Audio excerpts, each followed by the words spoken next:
Harlem, New York. 2:43 a.m. Saturday, August 17, 1935. The summer heat had broken 3 hours earlier, but Lenox Avenue still carried the smell of hot asphalt, bootleg gin, and the sweat of a neighborhood that never truly slept. Streetlights buzzed and flickered, casting weak yellow pools on the pavement where puddles from the evening's brief thunderstorm reflected the glow. Most windows were dark. Most decent people were asleep. But on this block, nothing about the next hour would be decent. A black Ford sedan rolled to a stop 50 yards from the corner brownstone, engine ticking in the humid air. 4 doors opened in sequence.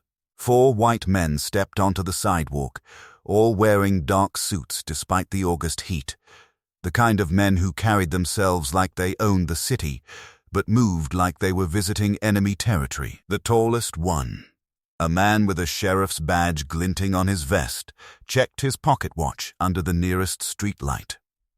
2:44 a.m. His name was Deputy Thomas Caldwell, Georgia-born, Harlem visitor, Ku Klux Klan organizer, the man that certain downtown bankers called when they needed a message delivered to uppity Negroes who forgot their place. Tonight, he had been hired to remind one particular Negro that all the money and respect in Harlem meant nothing when white men decided to take it away. Ellsworth Bumpy Johnson. They opened the Ford's trunk with practiced efficiency. The cross came out first, 2 pieces of rough pine nailed together, crude but unmistakable. Then the burlap sack stuffed with kerosene-soaked rags. Finally, the gallon can of gasoline that would turn wood into a message written in flame. Caldwell pointed with his chin toward the brownstone, 3rd building from the corner. Green shutters. A small iron railing around the front steps. Nothing special to look at. Except everyone in Harlem knew who lived behind those windows. Bumpy Johnson. His wife, Mame, their neighbors, who minded their business because they understood the mathematics of survival. They planted the cross in the small patch of dirt between the sidewalk and Bumpy's front steps. The wood settled with a creak, leaning slightly toward the building like it was reaching for the windows. One of the men struck a match with nervous fingers, the flame dancing in the still air. He touched it to the gasoline-soaked rags at the base of the cross. 2:46 a.m. Fire consumed the wood in seconds. Orange flames climbed 15 feet into the night sky, reflecting in every window on the block like a dozen small hells. Smoke rolled up the brownstone's facade, the stench of burning gasoline and tar pushing into the quiet street. The heat was immediate and brutal, forcing the 4 men to step back from their own creation. Caldwell removed his hat, not from respect, but from ceremony. He wanted to be seen. He wanted to be remembered. "This is your notice, boy," he called toward the darkened windows, his voice carrying the drawl of cotton fields and courthouse steps. "You don't run this neighborhood. We do." The words that followed were uglier. Racial slurs dragged up from Southern dirt and lynch mob rallies. He described what happened to men who got too comfortable, what happened to their wives, what happened to their children when they forgot that white men held all the real power in America. He laughed about rope and gasoline and screams that nobody would investigate. Inside the brownstone, a curtain moved. Bumpy Johnson appeared in the front window. No weapon visible, no shouting, no panic. Just a man in a white undershirt and dark trousers, standing perfectly still, watching his property burn. His face was illuminated by the firelight, but his expression revealed nothing. He could have been watching rain fall or reading a newspaper. The 4 men wanted a reaction. They wanted fear, anger, or submission, anything that proved their theater had worked. Cross burnings were about public humiliation, about forcing entire communities to watch their protectors reduced to helpless victims. All they received was silence. Bumpy stood at that window for exactly 4 minutes and 37 seconds, memorizing faces. The firelight revealed everything he needed to see. License plate numbers, scars and limps, the nervous twitch in the youngest man's left eye. The way Caldwell kept checking his watch like he had somewhere important to be. He was not witnessing a hate crime. He was collecting evidence for a trial that had already reached its verdict. At 2:51 a.m., he stepped away from the window. He did not come outside to argue with men who dealt in spectacle. He did not call the police who would arrive after the fire burned out and file reports that would disappear into desk drawers. He simply walked back into the darkness of his home, leaving the 4 men to congratulate themselves on terrorizing the king of Harlem. They had misunderstood what they witnessed. They thought his silence meant defeat. They thought stepping away from the window meant surrender. In reality, Bumpy Johnson had just moved to his telephone. By 3:15 a.m., 4 different numbers had been dialed across 3 boroughs. Each conversation lasted less than 30 seconds. No explanations were given, just addresses, descriptions, and a single deadline that would be repeated in whispered conversations throughout the next day. 48 hours. The cross burned itself out by 3:22 a.m., leaving charred wood and ash scattered across the patch of dirt. The Ford sedan had already disappeared into the maze of Harlem streets, its 4 passengers certain they had delivered their message successfully.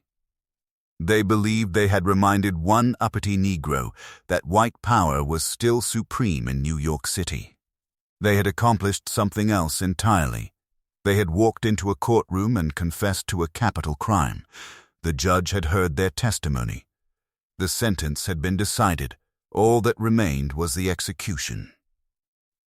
Within 48 hours, all 4 men would be gone from New York City. Not arrested. Not hiding. Gone. 2 would leave bodies. 2 would simply vanish. The message they intended to send would be returned with interest, written in blood and silence across a city that would pretend not to notice. The story of how Deputy Thomas Caldwell lost everything is a warning that history has tried to hide. If you enjoy these deep dives into the underworld, you can support the channel by buying me a coffee using the link in the description. Your support keeps these investigations alive. Now, let's go back to August 15th, 1935, and understand exactly who these men had chosen to threaten. August 1935 marked a specific moment in Harlem's criminal evolution, where power was shifting but not yet settled. Ellsworth Bumpy Johnson occupied the dangerous space between lieutenant and boss, officially protected by Stephanie St. Clair, the numbers queen who controlled Black New York's most profitable gambling operation, but already constructing his own architecture of authority. To outsiders, he appeared to be simple muscle in an expensive suit. To anyone paying attention, his name functioned like a court order that made grown men reconsider their immediate plans. His reputation had been built methodically, the way architects construct buildings, one calculated act at a time. The Cotton Club incident of 1932 remained the defining story whispered through policy banks and speakeasies across Harlem. A white liquor distributor from Philadelphia, drunk on bootleg whiskey and inherited supremacy, had used language that reduced human beings to livestock. He had done this loudly, proudly, at the wrong table in the wrong room where Bumpy Johnson happened to be conducting business. Most men would have swung a punch in the moment. Most gangsters would have flipped tables and shattered glass, turning profitable evening into expensive spectacle. Bumpy did neither. He simply walked over to the man's table, sat down uninvited, and placed an ice pick on the white tablecloth between them. Then he methodically broke 3 fingers on the man's right hand, one joint at a time, explaining with each snap exactly which word had earned which consequence. The businessman screamed. Bumpy remained silent except for his educational commentary. The distributor left New York the next morning and never returned. The lesson spread like fire through dry grass. From that moment forward, everyone understood Bumpy Johnson's code. Never loud, always final, never random. The brownstone on Lenox Avenue represented something larger than personal real estate. In a neighborhood where most black families rented from white landlords who treated them like temporary occupants of property they would never deserve, ownership meant defiance. The green shutters and well-maintained facade declared that black success was not accidental, but intentional and sustainable. When Bumpy walked those front steps each evening, he was making a statement that reverberated through every block in Harlem. His presence there told the community that one of their own had claimed space and would defend it. The summer of 1935 had brought particular venom to New York's racial climate. White landlords weaponized evictions into tools of control. Police brutality had reached epidemic proportions, with officers treating Harlem like occupied territory rather than American soil. The Ku Klux Klan, sensing opportunity in northern anxiety, had pushed beyond southern strongholds with organized precision. 17 cross burnings were documented across New York that year alone, each one testing whether northern blacks would accept southern intimidation tactics. Most had gone unanswered, victims too frightened or practical to retaliate against an organization with government protection. Deputy Thomas Caldwell and his 3 associates had made a fundamental miscalculation. They had imported tactics that worked in Georgia and Mississippi, where black resistance meant immediate death and community destruction. They assumed Ellsworth Johnson was simply another street criminal who could be frightened into submission with the right display of racial terrorism. They had brought checkers tactics to a chess match, unaware that their opponent had already calculated the endgame before the first match was struck. They failed to understand that Harlem operated by different mathematics. In the South, law was a weapon used against black men. In Harlem, Bumpy Johnson was the law. Caldwell had not intimidated a victim. He had insulted a judge in his own courtroom. At 3:15 a.m., while gasoline still perfumed the street, Bumpy Johnson sat by his telephone. He did not pace or drink or rage. He dialed 4 numbers in rapid succession. Each conversation lasted less than 30 seconds. No explanations were provided. No emotional appeals made. Just addresses, descriptions, and a single deadline that would echo through the next 48 hours. The final call went to Junie Bard, his primary enforcer, a man whose loyalty was absolute and whose capacity for violence rivaled Bumpy's own. Bard answered on the first ring, listening to 2 sentences delivered in a voice flat and devoid of rage. His response contained only 3 words that sealed the fate of 4 men. Understood. 48 hours. The receiver clicked into the cradle. The trial was over. The sentencing phase had begun. By 4 a.m., the 4 men who believed anonymity protected them had been reduced to names, addresses, and fatal weaknesses. Deputy Thomas Caldwell, 43 years old, Valdosta, Georgia, currently functioning as liaison between the NIPD and Southern law enforcement, diplomatic cover for Klan coordination in northern cities. Officer Frank Morrison, 32, 32nd Precinct, whose excessive force complaints vanished into administrative filing cabinets with suspicious regularity. Martin Webb, real estate speculator controlling 47 Harlem properties, weaponizing evictions like surgical instruments. Billy Santos, 28, longshoreman and hired muscle, the kind of expendable enforcer powerful men used when they needed plausible deniability. The intelligence materialized with terrifying efficiency because Bumpy Johnson had weaponized the white power structure's greatest blind spot: arrogance. Every porter who carried suitcases heard conversations wealthy men assumed were private. Every maid who cleaned hotel rooms observed documents left carelessly on desks. Every shoeshine boy working outside police stations recorded which officers met which criminals in supposed secrecy. Every numbers runner collecting bets also gathered gossip, patterns, connections that individually meant nothing but collectively revealed everything. White supremacy's fatal flaw was treating black service workers like furniture, background noise in the daily theater of their lives. They discussed crimes in taxicabs driven by men they never looked at.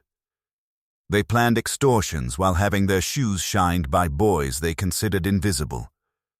They left incriminating papers on desks dusted by maids they addressed as extensions of the cleaning equipment. Bumpy Johnson had transformed this dismissive blindness into a surveillance network more comprehensive than anything the police possessed. At 6:11 a.m., the back room of the Cotton Club became a war council. The space smelled of stale cigar smoke and expensive perfume. But the four people seated around the scarred wooden table conducted business with the clinical precision of surgeons. Bumpy Johnson sat across from Stephanie St. Clair, the numbers queen, whose protection had allowed him to build independent power. Junie Byard stood near the door, his physical presence functioning as punctuation in conversations about violence. Francine Hughes, who operated Harlem's most sophisticated prostitution network, spread folders containing photographs and typed reports on every corrupt official in Manhattan. No voices were raised. No fists struck tables. Each target was discussed in terms of logistics, rather than emotion. Morrison lived alone in a boarding house on 145th Street, isolated and vulnerable. Webb maintained a family in an uptown brownstone, a man with everything to lose. Santos followed predictable patterns, drinking at the same dock bar every evening after his shift. Caldwell was staying at the Statler Hotel under his legal name, apparently confident his badge provided immunity from consequences. Bumpy introduced the note strategy with the detached tone of a banker explaining compound interest. Each elimination would include a written message, creating a countdown that would transform surviving targets into men waiting for executions they could neither prevent nor predict. The psychological warfare would be as important as physical violence. Fear was a weapon that killed slowly but thoroughly. The timeline was established with military precision, 48 hours from the cross burning. 4 men. Each death designed to send specific messages to different audiences. Some bodies would be discovered immediately in public locations, demonstrating that Bumpy's reach extended everywhere. Others would simply vanish, creating the terror of uncertainty. By sunrise on August 17th, complete dossiers existed on all 4 targets. Morrison's boarding house room, 2nd floor, facing the alley. Webb's office hours and lunch schedule. Santos's routine of finishing his shift, cashing out, then heading to the same bar stool. Caldwell's habit of ordering coffee to his hotel room each midnight. The machinery of elimination was already in motion. Billy Santos had walked into Pier 47 for his morning shift and would never walk out. The execution phase commenced at 6:23 a.m. on August 17th, as the morning shift whistle echoed across Pier 47. 300 longshoremen were scheduled to report. 299 men walked to their stations, carrying lunch pails and threading work gloves onto hands already scarred by rope and cold iron. Billy Santos did not join them. His supervisor discovered the evidence of his absence 7 minutes later, a dented metal lunch pail and leather work gloves arranged with unnatural precision on a wooden crate near the loading bay. The positioning was wrong. Santos was loud, reckless, careless with his belongings. This neat arrangement was not his work. It was a signature. No witnesses reported unusual activity. No blood stained the dock planks. No struggle had disturbed the surrounding cargo. There was only surgical absence where a 200-pound man had been. At 11:15 a.m., two fishermen working the Hudson River near 79th Street snagged something heavier than garbage in their nets. Santos's body surfaced easily, weighted with deliberate incompetence, just enough ballast to sink initially, but light enough to rise again within hours. The message was not concealment, but discovery. The medical examiner noted a single ice-pick wound directly to the heart, delivered by someone who understood human anatomy with disturbing precision. Pinned to his waterlogged shirt was a slip of paper protected by oilskin, bearing 3 typed words. 3 to go. At 2:30 p.m., Officer Frank Morrison sat at his desk in the 32nd Precinct, processing routine paperwork with the confidence of a man protected by badge and brotherhood. A courier delivered a manila envelope with no return address. Inside, Morrison found a black and white photograph showing himself at the cross burning, face illuminated by flames, expression twisted in satisfied hatred. Below the image, a typed ultimatum transformed his afternoon into a countdown. You have 12 hours to resign and leave the city. The alternative is permanent. The precinct, once his fortress, instantly became a cage. He realized he had been watched, photographed, and judged while surrounded by armed officers. At 4:45 p.m., Martin Webb's real estate office received coordinated visits from the fire inspector, health department, and tax assessor.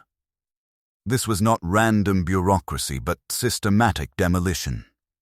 Every violation Webb had bribed officials to ignore for 20 years suddenly demanded immediate attention. Building code infractions, unpaid property taxes, health violations in his rental properties.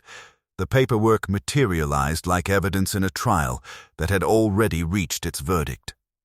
His secretary watched in confusion as inspectors tagged files and issued citations that would require years and fortunes to resolve.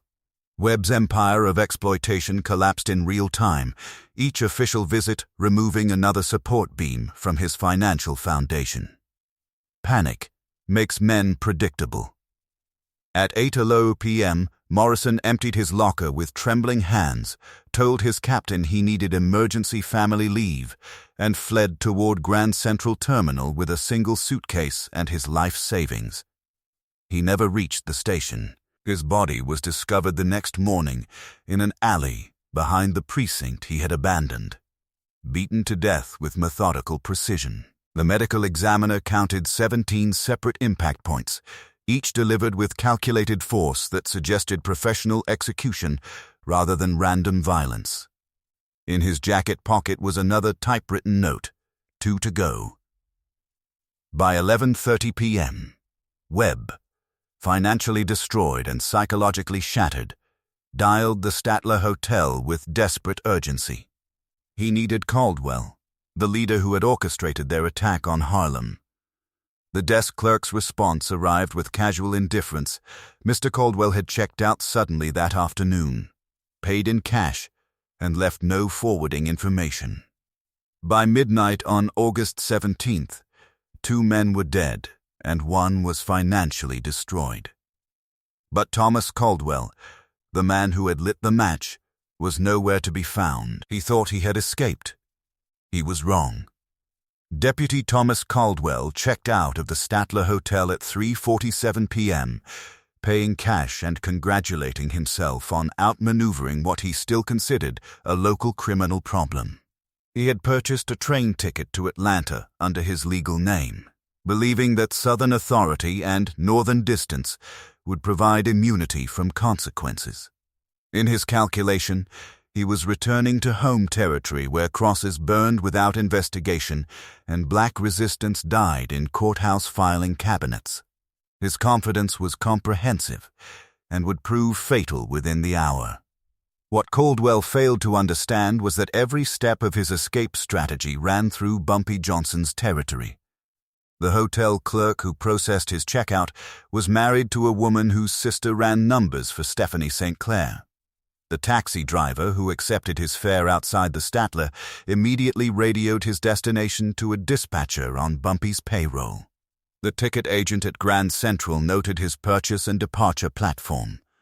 Information that traveled through telephone lines faster than Caldwell could walk through the terminal. He moved through Manhattan believing himself invisible, unaware that his progress was monitored in real time by people the white power structure had always treated as background scenery. At 4:15 p.m., 3 blocks from Grand Central Terminal, Caldwell's yellow cab was flagged down by a uniformed police officer conducting what appeared to be routine vehicle inspections. The officer wore a nipped badge and the bored expression of a man inconvenienced by his duties. In reality, his monthly salary was supplemented by Bumpy Johnson's operations, his official authority now functioning as a tool in a private execution. Caldwell presented his deputy credentials with the reflexive arrogance of a man accustomed to professional courtesy. The officer apologized profusely while detaining both passengers for suspicious behavior that required additional verification. Junie Bard arrived in an unmarked sedan at 4:19 p.m. The transfer was executed with surgical precision in broad daylight on a busy Manhattan street. No weapons were drawn. No threats were spoken publicly. Caldwell was guided from the taxi to the sedan with the quiet insistence of men who understood exactly what they were doing and had performed similar operations before. The taxi driver, understanding the mathematics of survival in Harlem, drove away without filing complaints. The corrupt officer later submitted paperwork stating that the suspect had escaped custody during routine questioning, a lie that would gather dust in administrative files nobody would ever review. While Caldwell was being transported through the Bronx, Martin Webb's systematic destruction continued through purely economic warfare. At 4:30 p.m., his bank accounts were frozen due to irregularities flagged by clerks who owed favors to Bumpy's financial network. By 5:00 p.m., tenants across his 47 properties began coordinated rent strikes, citing violations that inspectors had documented the previous afternoon. At 5:15 p.m., his wife received the first of several anonymous telephone calls detailing her husband's Klan activities with disturbing specificity. Webb lost his liquidity, his income stream, and his domestic stability in less than 3 hours without anyone laying hands on him. Proof that violence was merely one instrument in Bumpy Johnson's comprehensive arsenal. The warehouse in the South Bronx was an industrial shell repurposed into a courtroom. The space had been swept clean of debris and dust, containing only a single wooden chair positioned in the center and a metal table nearby. No torture instruments were visible. No ropes or chains cluttered the concrete floor. The emptiness was more unsettling than any display of weapons would have been. Caldwell sat in the lone chair, hands secured behind him, watching the entrance with the desperate attention of a man who finally understood that his situation had fundamentally changed. When Bumpy Johnson entered at 6:45 p.m., he resembled an executive arriving for a board meeting rather than an executioner. He wore a tailored charcoal suit, crisp white shirt, and carried a leather briefcase that suggested routine business rather than terminal violence. The contrast between his professional appearance and Caldwell's disheveled terror was intentional and calculated. Bumpy sat at the table, opened the briefcase with methodical precision, and removed documents, photographs of the burning cross, typed reports detailing each conspirator's role, financial records connecting Webb to discriminatory housing practices. Bumpy did not threaten or torture. Instead, he explained economics with the patient tone of a professor addressing a particularly slow student. The cross burning, he noted, was not primarily a racial insult. It was commercial disruption. It destabilized property values in a neighborhood where black families were building generational wealth against systematic opposition. It introduced terror that made residents less likely to spend, invest, or remain in the community. It signaled to outside predators that Harlem could be violated without consequences. In Bumpy's clinical analysis, this was not just a hate crime but an assault on the economic ecosystem he had spent years constructing. Caldwell attempted negotiation with increasing desperation. He offered money from Klan treasuries, political connections throughout Georgia, detailed intelligence about cross-burnings and lynchings across multiple states. He named judges, sheriffs, and businessmen who had ordered racial violence. He spoke rapidly, sweating through his travel clothes, desperate to identify a currency that Bumpy Johnson would accept in exchange for his life. Bumpy listened with polite attention, occasionally nodding as if considering each offer's merit. When Caldwell finished his frantic auction, Bumpy closed the briefcase with soft finality. He explained that certain debts could not be serviced with cash or information. Some violations created moral liabilities that required liquidation rather than payment. The cross-burning had created consequences that demanded visible resolution, not just for Caldwell, but for anyone watching from a distance and considering similar actions against Harlem. The execution itself remained outside the narrative frame. The next morning, Caldwell's body was discovered folded into the trunk of his own car, parked with surgical symbolism directly outside City Hall. The positioning was not accidental. It demonstrated that Bumpy's reach extended into the heart of municipal authority. Pinned to Caldwell's chest was a note, typed with the same impersonal precision as the others. Balance restored. The message was complete. The debt had been collected. The mathematics of respect had been recalculated in Harlem's favor. By the morning of August 18th, Martin Webb had been reduced from a man of influence to a statistic of systematic destruction. His financial empire, constructed over 20 years of exploitative rents and strategic evictions, had dissolved with surgical precision. 47 properties stood condemned by city inspectors who had materialized overnight. 3 bank accounts remained frozen under federal audit, triggered by anonymous tips detailing tax irregularities that would require years to untangle. His reputation, once protected by bribes and Chamber of Commerce speeches, now lay in ruins across newspaper headlines detailing his Klan affiliations and discriminatory housing practices.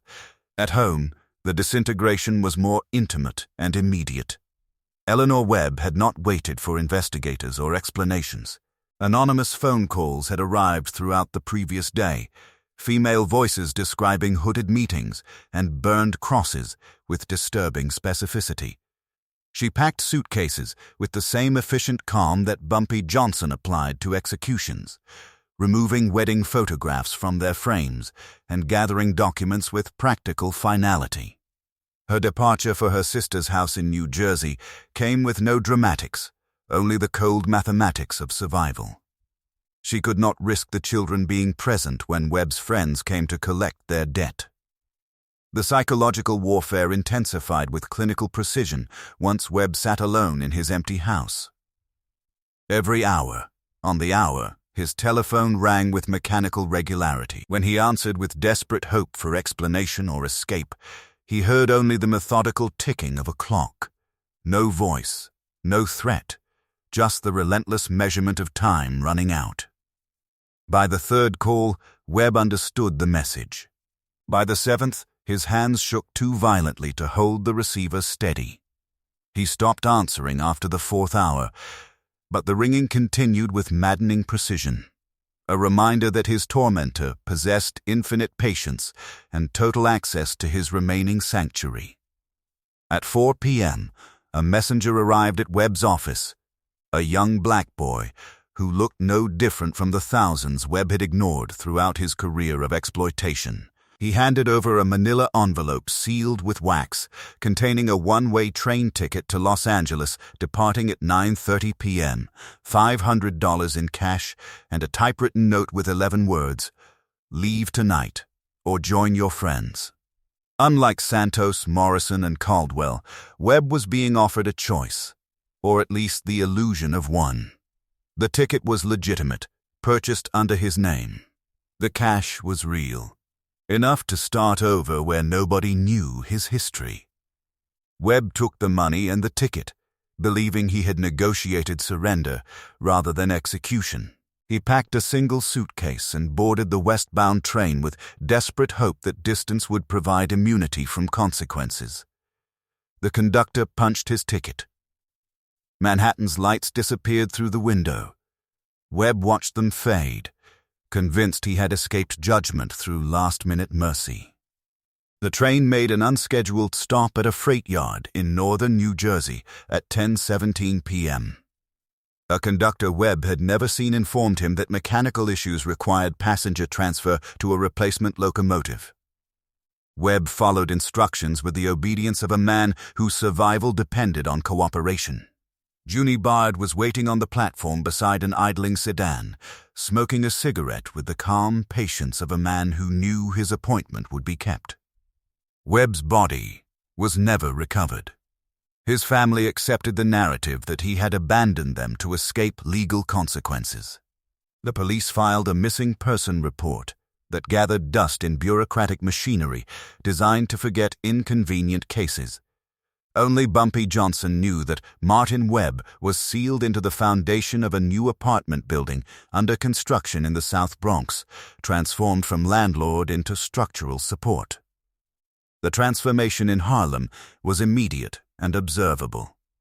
Aggressive rent collectors disappeared overnight, replaced by cautious intermediaries who spoke softly and negotiated instead of demanded. Police harassment decreased measurably as officers throughout Manhattan received informal guidance that certain neighborhoods required different approaches. The cross-burning had been answered with systematic elimination, and the message reverberated through every level of the white power structure. Bumpy Johnson never discussed the events publicly. When other criminals inquired about the 4 men who had disappeared within 48 hours, he offered only 5 words delivered with flat finality. They learned about deadlines. 4 men had burned a cross in Harlem. 4 men had vanished within 48 hours. But the most important message was still to be delivered. Not to the dead, but to the living. The geopolitical map of New York's criminal underworld was redrawn in the autumn of 1935, not through negotiations or territorial wars, but by the silent acknowledgement of a new sovereign power. Ellsworth Bumpy Johnson had ceased to function as Stephanie St. Clair's enforcement mechanism. The events of August 17th had transformed him into an independent authority whose jurisdiction transcended racial boundaries and organizational hierarchies. The Italian crime families, pragmatic above all else, recalibrated their approach with mathematical precision. Lucky Luciano and Frank Costello did not dispatch soldiers to test the new boundaries on Lenox Avenue. They sent emissaries to negotiate terms with a man who had demonstrated the capacity to eliminate police officers, deputy sheriffs, and Klan organizers without generating a single arrest warrant. Police departments across Manhattan registered the shift faster than politicians or newspapers. Patrol routes adjusted with unspoken consensus, steering clear of blocks where Bumpy Johnson conducted business. Officers who had previously enjoyed roughing up black teenagers for entertainment discovered reassignment orders in their personnel files. Internal memoranda circulated about community sensitivity and strategic de-escalation, bureaucratic language that masked a simpler truth: nobody in uniform wanted to become the next Morrison. The badge still carried authority, but not immunity, and certainly not within the expanding radius of Bumpy's influence. The economic transformation was immediate and measurable. What could be termed the terror tax, the systematic extortion levied through white intimidation tactics, was effectively repealed overnight. Landlords who had weaponized arbitrary rent increases and illegal evictions suddenly discovered newfound respect for written leases and predictable pricing structures. The aggressive collection agents who had terrorized widows and struggling families vanished from Harlem's streets, replaced by polite intermediaries who understood that their physical safety depended entirely on their professional courtesy. Black-owned businesses, previously operating one insult or police raid away from closure, found unprecedented space to breathe, expand, and accumulate generational wealth. The systematic oppression that defined American racism continued its grinding work through banks, courts, and city planning departments. But the daily humiliations, the casual cruelty that assumed black tolerance was infinite, ended with surgical finality. Fear had created a new equilibrium where survival required acknowledging that certain communities possessed enforcement mechanisms capable of delivering consequences that law enforcement would neither investigate nor prevent. A codified set of rules crystallized around Bumpy's reputation, spreading far beyond Harlem's boundaries with the efficiency of profitable intelligence. The Underworld grasped the crucial distinction. You could compete with Bumpy Johnson through legitimate business rivalry, negotiate with him over territory and profit percentages, even oppose him through strategic maneuvering, but disrespect carried a non-negotiable price. Threatening his community or challenging his authority through racial intimidation guaranteed systematic elimination. The consequences functioned as case law, establishing legal precedent in a court system that operated outside municipal jurisdiction. These rules were not theoretical constructs, but documented realities, written in the empty spaces where four men used to stand. The story never appeared in newspapers, police reports, or official histories. This erasure was not accidental oversight, but strategic necessity. The narrative was too effective, demonstrating that organized black resistance could terrorize the white establishment and neutralize the Ku Klux Klan's northern expansion without legal sanction or moral compromise. 4 white men had committed a hate crime and vanished within 48 hours, their elimination orchestrated by a black criminal organization that operated with complete impunity. This truth contradicted every comfortable narrative about power, race, and justice that white America required to maintain psychological stability. The suppression was comprehensive, transforming documented events into urban legend that officials could dismiss as exaggeration, while criminals understood as operational reality. The ripple effect manifested across the Northeast as other black communities studied Harlem's transformation and began constructing similar networks of intelligence gathering and enforcement. Information-sharing systems emerged, connecting porters, maids, and service workers across multiple cities into surveillance operations that white supremacists never detected. The statistics were undeniable. In the first 7 months of 1935, 17 crosses had burned across New York City. For the remainder of the decade, that number dropped to 0. The Klan's northern expansion halted not through legislative victories or moral awakening, but because the cost of conducting racial terrorism had become lethally prohibitive. 28 years later, when civil rights leaders marched through Harlem demanding justice through moral suasion and legislative reform, they walked on streets that Bumpy Johnson had secured through entirely different methodology. He had not organized protests, filed lawsuits, or appealed to America's better angels. He had simply eliminated those who believed black lives were disposable, creating through systematic violence the breathing room that allowed future generations to pursue change through less brutal means. The connection was never acknowledged in movement speeches or historical accounts, but the foundation remained solid, built not on hope or legal precedent, but on the practical understanding that certain violations would be met with terminal consequences. The charred patch of dirt where the cross had burned remained visible outside Bumpy's brownstone for years afterward. a permanent scar on the city's landscape. He never ordered it cleaned or covered with fresh soil. The scorched earth served as both memorial and ongoing warning, a mute testament to what happened when outsiders brought southern tactics to northern streets. Visitors to Lenox Avenue could observe the evidence and understand the message without requiring verbal explanation. That blackened ground functioned as a gravestone for the last attempt to terrorize Harlem with impunity. The cross burned for 39 minutes on August 17, 1935. The 4 men who lit it were gone within 48 hours. The lesson lasted forever. In Harlem, respect was not requested, it was required. And Ellsworth Bumpy Johnson was the enforcement mechanism that made that requirement non-negotiable.